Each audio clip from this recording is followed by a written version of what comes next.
Now, if you haven't been living under the rock, you guys would have seen, and especially if you follow my channel, the clip of Adam Mockler literally making Scott Jennings completely lose his head to the point where he threatens him live on CNN. Also as well, Geraldo Rivera, I believe that's how you say his name, went on, I believe it was News Nation, and called Adam Mockler a DICK. And in this clip, we're going to see Adam respond to Geraldo's response, as well as seeing Ana Kasparian actually back up and defend Adam Mockler. As usual, let's watch the clip in full. I'm going to give you guys my thoughts at the end.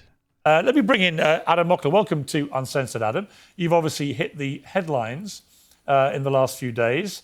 For those who haven't seen it, I think it's up there with my Russell Brand clip as the two most memed and republished clips of the week. So let's take a look at your one. This is you with Scott Jennings at CNN. I mean, honestly, they have been at war with us for 47 years. We all know that Scott Jennings is more than happy to defend a war with a country that starts with the letters IRA, that we are currently failing, that is going to put us trillions and trillions of dollars more in debt. I was only a few years old while you were in the administration defending prior endless wars. Now this war is failing. 8 weeks is endless to you? Okay, you said it was going to be 4 to 6 weeks. You have the attention span of a gnat? Homie, I debated you on TV 4 to 6 weeks ago, and you said we were weeks away from it. Now you're making condescending remarks because you can't defend the fact that this war is not going your way. Wait, one more time. Not going your way. One political concession. Name one political concession. Hey, whoa. Honestly, I'm not going to have this guy's in my face. Everybody, hang tight, Honestly. okay? No, everybody calm down, okay?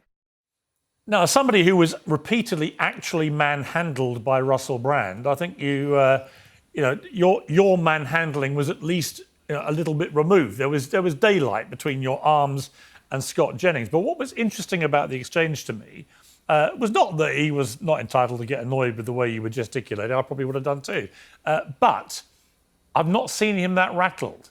Scott Jennings is normally ice cool on that panel show. I watch it a lot. I think he's a really interesting commentator for the right on CNN. It's an unusual beast. They don't have many of them. And he holds his own often against 3 or 4 people. And on this occasion, Geraldo was also on the panel, I noted. And we'll come to Geraldo for his view of it in a minute. But I haven't seen Scott Jennings react like that to anybody.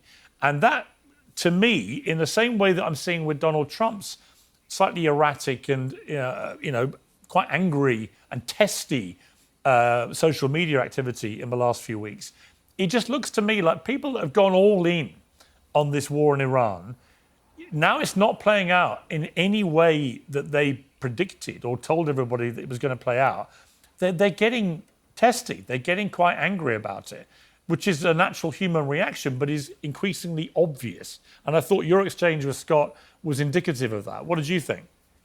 I don't want to take away from the point that I was making in the question that I was asking in that moment, because I have sat on panel after panel after panel with Scott Jennings as he lies about this war, not bound by any facts whatsoever, as he makes failed predictions, not bound by any timelines whatsoever, and as he condescends and trolls and provokes everyone else on the panel. I mean, even in the same panel, he made fun of my bedtime like 5 minutes earlier. So this is a man that's not bound by any facts or timelines or rules. So I said, I'm not going to be bound by rules that my opponent is not playing it. So you can say that I was gesticulating a bit too much. That's a fair criticism, but he could have politely asked me to tone it down. That is not what he did. He snapped because he realized he does not have an answer to the simple question, name one political concession we've gotten from Iran 60 days into this war. We've had moving, shifting timelines, shifting objectives for this war. They've been lowering the threshold for what victory is considered as. And just because I asked the question of, hey, what concessions have we gotten, that pisses him off. We've seen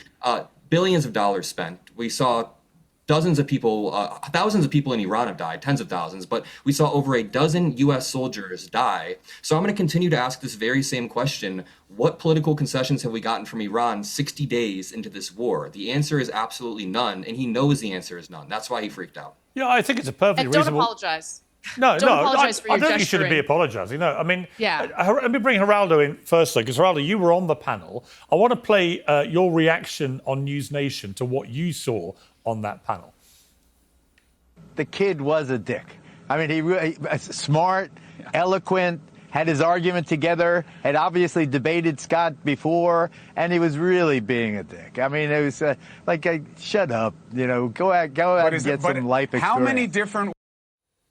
I wasn't sure if you were talking about Chris Cuomo there, actually, Geraldo. I had to clarify you were talking actually about Adam Mockler. Now, You still think so? well, Adam, I mean, what do you want to say to Geraldo? He called you a dick. Do you have a response? Yeah, it's not a dick to try to force a critical question and try to force the conversation to where the American people want it. Geraldo, you were there when Scott made fun of my bedtime 5 minutes earlier. Again, this is somebody not bound by any rules whatsoever on this show. He's able to lie over and over. Why should I be bound by some decorum that my opponents aren't bound by? Do you see what I'm saying? It's not the 80s anymore. It's not even 2010 anymore. We are in a new era where we are playing in a reciprocal manner. So I'm not playing the games where I have to be nice. And regarding life experience, really quickly, you have a whole life of experience and you're on the same panels as me. We're on the same shows. We have a show last week. We have a show today. So life experience, what has it gotten you? I don't know. All right, Geraldo, your life experience has got you nowhere, says the young dick. Well, it's got me a career that's lasted 56 years so far and counting, and aside from 10 Emmys and a few other trinkets. Now you're on the same panels Adam, listen, don't be a wise ass, okay? I said to you in the commercial break that immediately followed your confrontation with Scott that I thought that you made some good points. The problem is that you can be very obnoxious in your presentation. Now, sometimes being obnoxious can lead to a whole career, but I advise you strongly, because you're a smart kid and you obviously prepared, for the debate. Stick to that. Stick to the substance, because I think that you do have a future. In terms of Scott Jennings, I like Scott very much. I didn't know him before this CNN experience. It was fun talking to him in the green room before the show, and then see the confrontation, this spontaneous combustion. I was surprised. I was surprised by the fact that Scott reacted as he did. But then, just listening to Adam, he can be very grating, and sometimes that works. I remember Morton Downey and a bunch of others from daytime TV and so forth. But I strongly advise you to stick to the substance, because you can, as I indicated in the commercial break following the confrontation, you can be a voice for a generation that has so far been unable to penetrate into the mainstream media. That's my opinion. This is so indicative of the double standards that we see all throughout the media. I mean, you went on that whole rant, but you didn't mention that Scott Jennings made fun of my bedtime or whatever. Not that I care, but he's the one who has an obnoxious air. What did he say about your bedtime? I missed that. So I asked him a question 5 minutes before. I said, hey, what concession has Iran gotten? And he says, aren't you a little bit up past your bedtime or something? He started with the condescending jabs. To be fair, Adam, you are literally beaming into the show from your bedroom. It's a hotel room. I'm currently at a hotel room. But, I mean, either way. It's not the best way to refute the suggestion that it's past your bedtime. What are you talking about? I'm in a hotel room in New York because I have CNN again tonight. Adam, it's a joke. You're reacting a bit. You're reacting Listen, a bit like Scott did the other day.